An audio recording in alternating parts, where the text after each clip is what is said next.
Just started now.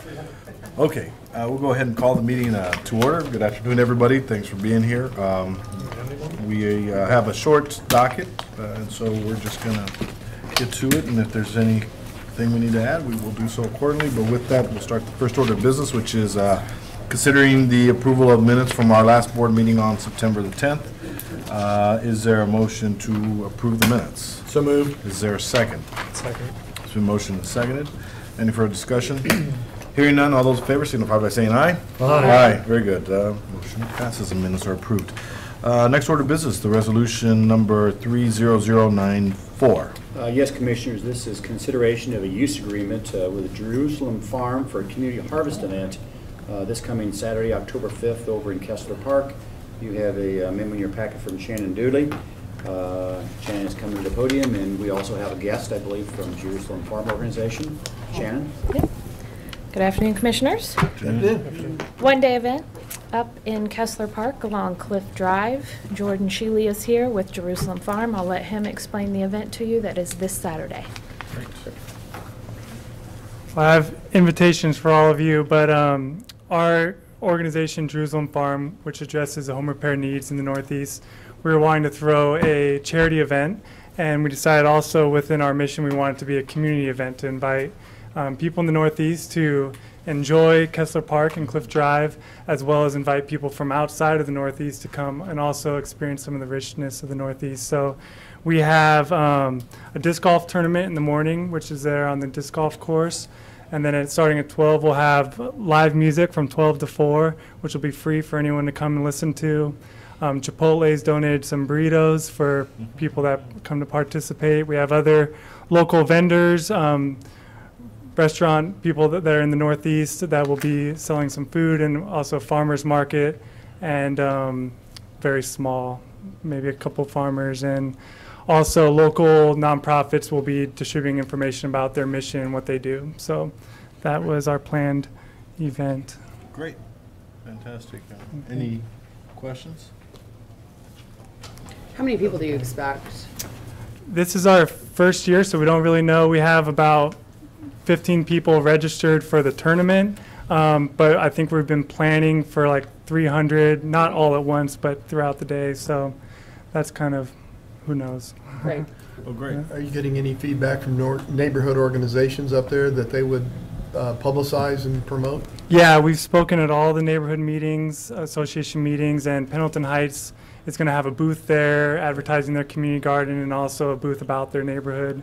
And so we've reached out to the Chamber of Commerce as well, and they, I think, are going to do something. So we've really been trying to reach out to all the organizations in the Northeast to invite them. And Fantastic. Very good. I wish you the best of luck, and we've seen a lot of events over the years be part of our system, and they start out small and they grow into great big things. So we look forward to future success for you guys in the years to come, okay? Thank you. Thank you. Thank you. Is there a motion to approve the resolution and the permits? Okay. Sorry, concession agreement is what I was going to say. There's a motion. Is there a second? Second. So motion second. Any further discussion? Hearing none, all those in favor signify by saying aye. Aye. Aye. Very good.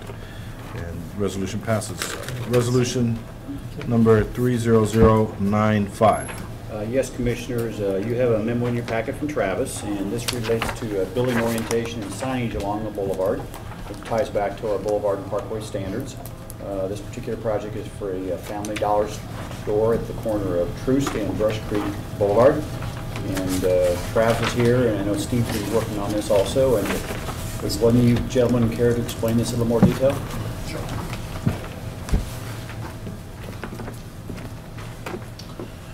Good afternoon, Commissioners. What's being requested today is approval of the building orientation, which is basically the front door, front entrance of the building not being oriented toward the parkway or boulevard, and also signage that would be on the building along the boulevard. And one of the things that we've worked out with the architect, and we have representative from Davidson here today that can explain more about the building, was they have put on the site plans themselves that the sign would be non-illuminated on that boulevard side of the building, and as far as the orientation of the front entry. They felt it was necessary from a building elevation or side elevation wise, and keeping it close to the parking, since the parking was on the south side of the building, to keep the orientation the way it was. So with that, I'll go ahead and have the architect go ahead and give you an explanation as far as specifics on the building. Thank you, Travis. Good afternoon. I'm Chris Hafner with Davidson Architecture and Engineering. Happy to be here and happy to bring this project forward. We've been working on this project since 2010 internally and with our client who's developing the site for Family Dollar. So it's been a long road, but we're here at this point. We're happy to be here. The building orientation is set up on that front corner, that hard corner. We have truck traffic that does move through our site for deliveries, for trash and things like that. In order to get the parking to work, which we also reduced to meet the bus stop requirement within, I think, 200 feet of a max stop. We've met that requirement. We've gone back and we've met all the setback requirements with our residential neighbor to the east. We felt like we had a great plan here in place. We've agreed to make the signage along the north, along Brush Creek Boulevard, non-illuminated. Our client has gone back to Family Dollar and just let them know it's a non-starter, so we're just going to go forward with that. Additionally, because of our entry being close to the parking, but still along the public frontage along Truce there, just not on the what would be the northwest corner, it's on the southwest corner, we've added a series of windows along that north side of the boulevard, which was discussed during our Parks meeting previously with staff about how to dress up and enhance that side of the building. So we added a series of 6 to 8 foot windows along that side of the building to at least give it a little more alliteration than just CMU wall and stucco above. So happy to discuss the project in more detail with you or answer any questions you have. Okay, great. I'm sure there's a couple of questions. Anybody? What about landscaping? We do have landscaping. Wherever we're filling in, that parking lot right now for that business has multiple curb cuts along both Troost and Brush Creek Boulevard. Where we're filling that in, we'll be adding landscaping both within the public right-of-way along that sidewalk. We also have internal landscaping that happens on our site, and we're also meeting the BMP requirements of the site within the parking lot, where all of our storm drainage is running to native vegetation areas within the site to meet those requirements as well. Is there signage that then faces the true site and not? We do have. Identifies the store for what it is, but not. But then there's also some signage that is not going to be illuminated on the north end of that building. Correct. Is there? What does it need to have the signage on the north end? Just so curious. I think although we do have our entrance on the southwest corner of the building, we still want people with it being Brush Creek Boulevard to understand that with the building kind of oriented that way in a new urbanism style up against the property line, that we still want to have identification. We don't have any monument signs or anything like that, so we kept it within the facade limits of percentage, and we felt that it was important to let people know that might not be coming north-south on Troost what the building is in that location. So the orientation down along Brush Creek is the lengthwise rather than the, okay. That is correct. Okay. Any other questions? Is there a motion to approve the recommendation of staff for this resolution? All right. Is there a second? Second. Is there a motion and seconded? Any further questions, discussion? Hearing none, all those in favor signify by saying aye. Aye. Aye. Very good. Resolution passes. Thank you. Very much. Thank you. Resolution number 30096. Yes, Commissioners, this is change order number 3 with J.M. Fahey Construction Company for work in Valley Park, primarily along the drive and the lake area. The change order is for $27,098.50, and the memo from Travis spells out the details of that. And if you have any questions, Travis is here to answer those. Any questions, Travis? On this? Yes, so exactly what will this 27,000, 28,000, or 27,1 go to? Quantity adjustments and additional time for establishment. There were several quantity adjustments along with sidewalk, curb, that had varied from the plan itself. So that's what the 27,000 was, and then the time extension is to actually get the vegetation established there, so. Right, okay. Okay. Well, this is looking great there. Mm-hmm. It's- They've done a really good job there. Okay, is there a motion to approve the resolution? So moved. Is there a second? Second. Motion is seconded. Any further discussion? Hearing none, all those in favor signify by saying aye. Aye. Very good. Resolution passes. Resolution number 30097 regarding gifts and contributions. Yes, Commissioners, looks like about 7 gifts. Recommend approval of all. Okay, does anybody want to make the motion to accept some money? So moved. All right, is there a second? Second. Easy enough. All those in favor signify by saying aye. Aye. Aye, very good. Resolution passes. That's easy enough. Director's report.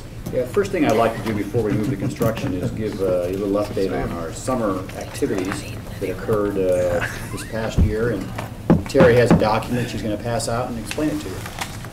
This is also a document that was presented to the City Council last Thursday.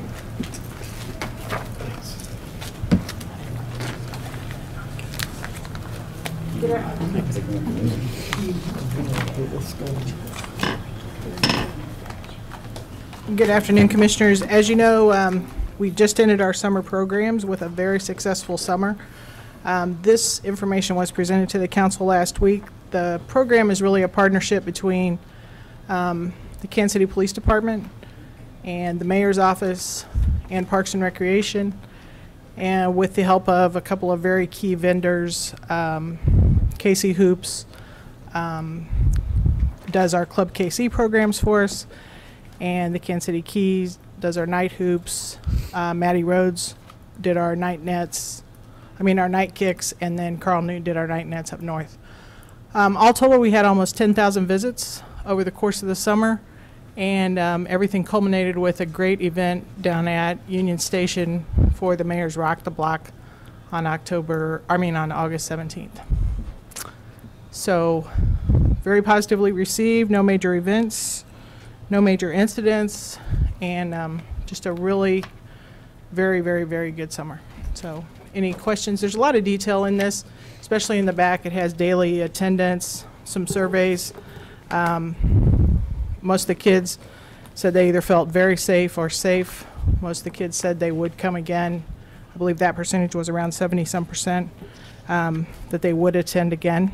So very popular with the kids, and a very good customer satisfaction rating as well. Great. Any questions? Happy to answer those. Any questions of Terry? On that page 9, on the, do you feel safe? What is the red and the green? I can't read. Let me get The to red it. and the green is probably. Totally safe, I see that. What's the red one? Safe for most part. Okay. Trying to read that. Could you read The it? one on the I'm left is sorry. about fun, yeah, fun. Yeah, I saw, Safe for most part, okay. Yep. It's kind of like excellent and good, those top two Yep. categories. Yeah, yeah. So, Easy enough. Anything you think, not so much about what we should be doing potentially more of that we found successful this far. We said, well, we should continue to invest that way in this program going forward. I know, we're gonna get into our 3rd year here on doing this, and the conversations continue to start earlier and earlier, thank goodness.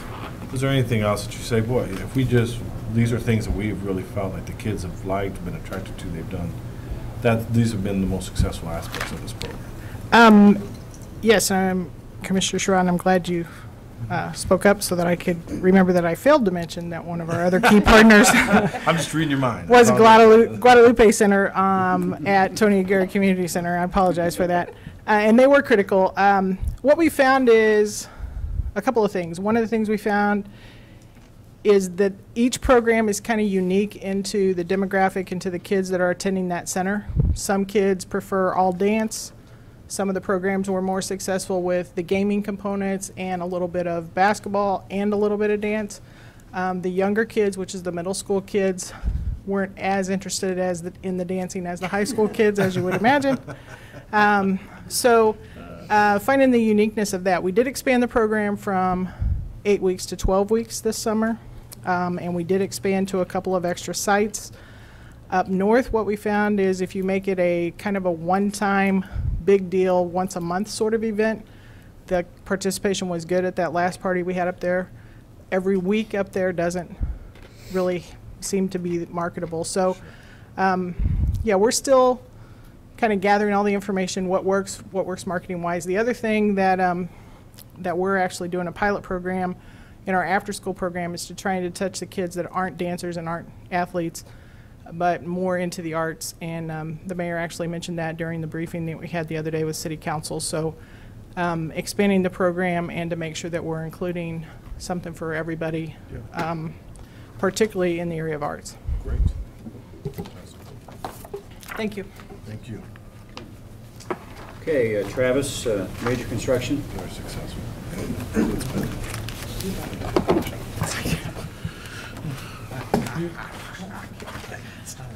I have two projects, two sheets actually on projects laid out in front of you today. Excuse me, shooting paper clips across the top. Put an eye out. The first one is the SLB project, Oak Park ball field improvements. This one, again, being an SLB project, we've kind of learned a lot of things in handling this project with a brand new SLB contractor. Crookham Construction out of Kansas was a contractor on this project, and I think saying it was a learning lesson on both parts would be an understatement. That we had to get a feel for the level of knowledge that the SLB contractors are bringing to the table, and they also had to get a feel for what the process as far as the level of expectation was on a construction project for the city of Kansas City would be. And so we worked through those issues hand in hand, and we're about to wrap this thing up. They're over there doing a little regrading right now. If you look on the back side of that page, you can see where that retaining wall is around the dugouts there. There was some settlement and so forth back there, so they're doing a little regrading and reseeding over there just in time for fall, so we'll be ready to roll come spring. Just for the record, could you enumerate what SLBE is? Yeah, that is the city's program for small local business enterprises. Great. Thank you. Any questions on the Oak Park fields? Is this used predominantly as a practice field? Actually, what's the gentleman's name? Pat Clark. I thought had a league over there on that field, and so getting these done and getting them ready for play was very, very important to the neighborhood as far as having it back up and running. Some of the regrading and so forth that's taking place behind that wall isn't stopping play over there. It's just a matter of just finishing out the job and getting the equipment off and saying, here you go, turn it over. So it's a nice improvement to that facility. It really is. Great.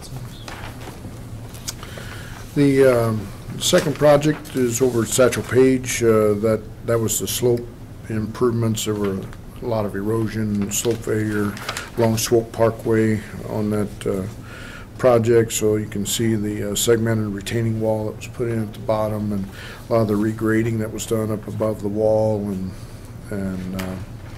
again that project is in its final stages here of getting seeded in time for fall, and hopefully it will be as green as that infield is in the background there. So both these should be wrapped up by the end of the month. Is there drainage behind that wall? Yes. Okay. You can see there's a swale on the top, and then behind the wall itself is about 2 foot of rock, and then all the way down to the base with a toe drain that drains out to the end. So Looks good. any questions? Great project. Thank you. Heidi?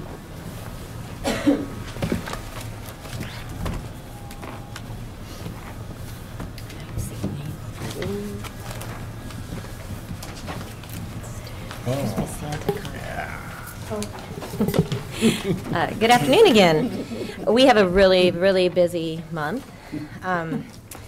So starting on Thursday, this is kind of exciting. The Convention and Visitors Bureau, or Authority, I guess is what it is now, or Association, is hosting about 60 travel writers from national and regional publications in Kansas City this week and weekend. And we will be having about a dozen of them in Swope Park on Thursday morning for an urban adventure. They will be traveling there, and I'll be riding with them and talking about our park system. And we're going to go up to Camp Lake of the Woods, and they're going to hike and bike the Earth Riders trails, and then they're going to have an archery lesson and do some horseback riding at the Equestrian Center. So that'll be a great adventure for them, and hopefully it'll be good PR for Swope Park and our park system and Kansas City in general. They'll go back and write about it. They also, another group of them will be visiting the zoo on Friday morning. So it's kind of a great opportunity to showcase what it is that all that we have in Swope Park and other parts of Kansas City. Also on Thursday evening, we have the opening for the Brush Creek Art Walk exhibit. Remember, we had the Brush Creek Art Walk the weekend of the 13th of September, and the artists had 3 days to complete their paintings along the zones along Brush Creek. And I think we had 70 artists participate. It was a very good turnout. They've been juried down, I'm not sure to how many paintings will actually be hung, but it will be at the Bruce R. Watkins Cultural Heritage Center. The opening reception, like I said, will be Thursday evening. They'll also be giving out awards that night, but the actual exhibit will be on display through the 24th of the month. So if you get a chance to stop by, that would be terrific. All of the paintings are for sale as well, with proceeds going to support the Brush Creek Art Walk. Today is the start of National Breast Cancer Awareness Month. I'm in my pink to celebrate. We did turn the fountain, J.C. Nichols Fountain, pink this afternoon on live TV in partnership with the Cancer Center. And J.C. Nichols Fountain will be the only fountain that will be pink in recognition of Breast Cancer Awareness Month, and it will be pink from the 1st through the 10th.